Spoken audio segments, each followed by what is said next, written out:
السلام بنات، بغيتو بحال هاد البسيطلات اللي كيجيو لذاذ وهائلين. شوفوا تبارك الله ما شاء الله، محمرين ومقرمشين. هانتوما غير من الشوفه شو بسطيله ما شاء الله، شو كتشتت غير بوحدها. الزواقه طاحت معليش، شو محمره ومقرمشه عامرين بالحوت، كيجيو هائلين البنات. بقاو مع الفيديو من الاول حتى الاخر، ما تنساونيش من لي جيم بنات. هانتوما كيجيو ما شاء الله، كنعيا نعطيكم لي فيديو، ولكن سبحان الله لي جيم والبارطاج ما كاينش. ميته البنات، كنتمنى انكم تشجعوني، راه داكشي اللي كنعطي قسما بالله كنعطيه لكم من القلب. بقاو مع الفيديو من الاول حتى الاخر.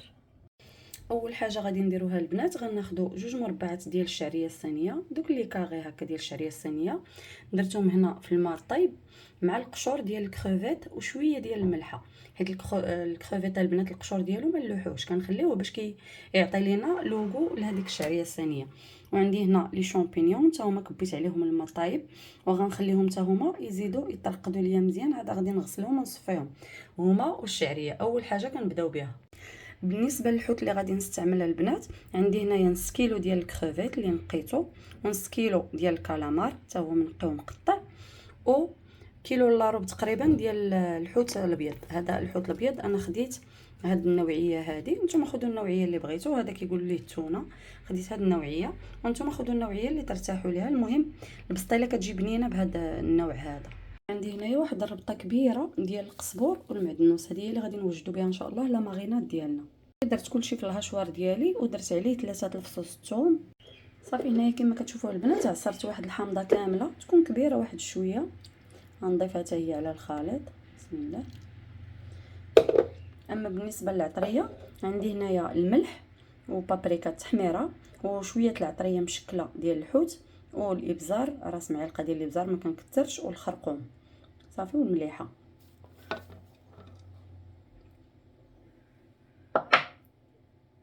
وعندكم تنساو البنات الكمون، ضروري واحد المعلقه ديال الكمون.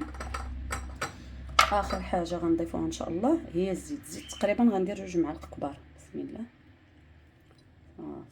صافي وغادي نطحنوا ان شاء الله كلشي.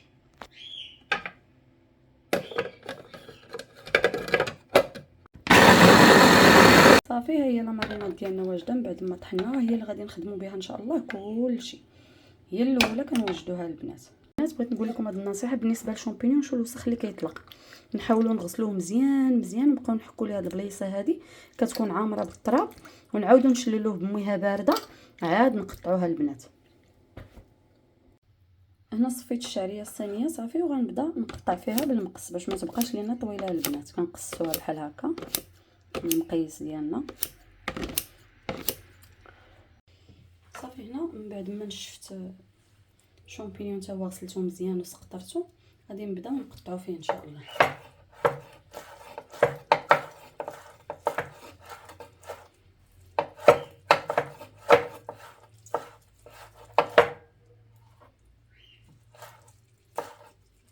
الا كان صافي هنا غادي نضيفوه على الشعريه الصينيه ديالنا، غادي ندوزو بحال هكا حتى هو. اول حاجه غنبداو بها البنات هو الحوت الابيض، كما كتشوفوا غادي نديرو في الكسكاس، وغادي نديرو عليه غير شويه ديال الملحه. الورقه الماء اللي لتحت درت فيه شويه ورق الغار، بغيت نقول لكم الماء اللي لتحت درت فيه ورق الغار، قلت لكم الورقه اللي لتحت ما علينا. وغنديرو شويه ديال الابزار، شويه هكا ندردرو عليه صافي، وغادي نردو يتبخر ليا باش كيبقى صاين ملي كنقطعوه، كيبقى مربعات باينين في البسطيله. في المقيله البنات غناخذوا الكالامار ديالنا اللي مقطع دواور ومغسول. بالنسبه للكالامار البنات غناخذوا ديك لا ماريناد اللي وجدنا نيت قبيله، ناخذ منها معلقه. هاد المقله هي اللي غنديروا فيها كلشي ان شاء الله. غادي ندير واحد شويه زيت العود، نزيد غير واحد شويه حيت ديجا حنا طحنا لا ماريناد فيها زيت العود. الحاجه اللي ما كيقولوهاش لكم البنات بالنسبه للكالامار، بلا ما نسلقوه بلا والو كنضيفوا ليه 4 كاس ديال الماء، 4 كاس صافي. وغادي ندير نخلطوه مزيان مزيان على هذا الشكل هذا، وغادي نديروه فوق البوطه مهيله باش يطيب لينا، حيت هو اللي كيقبض الطياب البنات. بالنسبه لي انا الكالامار كيقبض الطياب بعوض ما تسلقيه ولا ترقديه في الحليب، ولا هذه هي لاستيوس اللي ما كيقولوش لكم. ها هي كديروا ربيع الكاس ديال الماء في الكالامار باش يلا يطيب لكم مزيان مزيان البنات. من بعد ما يطيب عاد غادي نضيفوا عليه شويه ديال صوص صويا، تقريبا 2 معالق كبار، وغادي نضيفوا عليه الهريسه. هذوك هما اخر حاجه كنضيفوها ان شاء الله.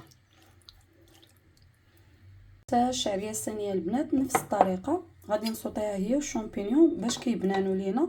كندير لهم حتى هما شويه ديال ديك لا ماريناد، وغادي نديهم فوق البوطه ونصوطيهم تقريبا واحد 5 دقائق غير باش يشدوا اللون ويبنانوا.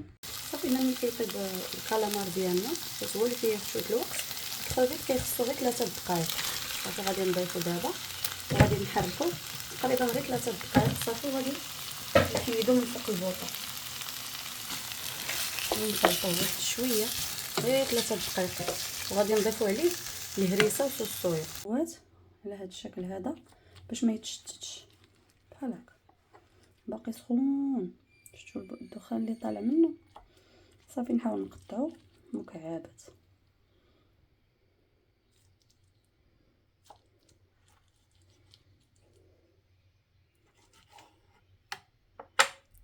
صافي هنا غنحاول ندير ليه حتى هو ديك لا ماريناد داك شويه اللي بقى لينا ونلبسو بها. نتوما كما كتشوفوا البنات هاد الطويوات هادو ديال البسطيله عندي، هذه فيها 9 ونص في القطر ديالها، وهذه فيها 8 ونص.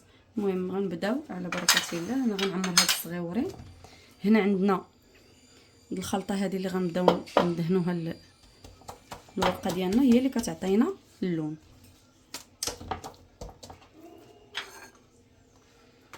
الجهه الحرشه ديما هي اللي كنديروا الفوق البنات. كندير واحد شويه ديال الشعريه الصينيه والشامبينيون هي الاولى، عاد كنديروا الحوت ديالنا، عندنا الكالامار الكروفيت والتونه. نتوما كديروا الحوت اللي بغيتو. غنزيد واحد شويه ديال الشعريه من الفوق صافي، وكنبداو نطويو. الطوي كيكون ساهل البنات، كتشدوا بحال هكا تبقاو تسدوا حيت كندوبلوا الورقه.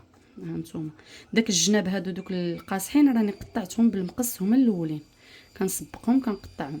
صافي انا راه ما كندهن ما كنلصق بحتى حاجه، كندير غير هكا وكنعاود نلمطها بوحده اخرى على هذا الشكل هذا. ندهنها حتى هي بالزيت، نديروا الجهه الحرشه على قولة الله اكبر، نعاودوا نخشيوها في نفس البلاصه هكا، نضغط عليها باش تشد ليا العبار صافي، وغادي نطويها. ساهله ماهله صافي. وغادي ندير واحد اللاطه. صافي هنا البنات درت اللاطه ديالي، درت عليها بابي كويسون ودرت فيها البسطيلات ديالي. غنبدا نستفهم تنكملهم ان شاء الله كاملين في الطويه. صافي غادي نديرهم في الفران درجه حراره 180 ولا حتى 190. صافي وغادي تيتحمروا لينا مزيان ويطيبوا، ونجبدوهم ان شاء الله ونوريكم الشكل النهائي ديالهم. كتشتت غير بوحدها. الزواقه طاحت معليش، وكي محمره ومقرمشه عامرين بالحوت كيجيو هائلين البنات.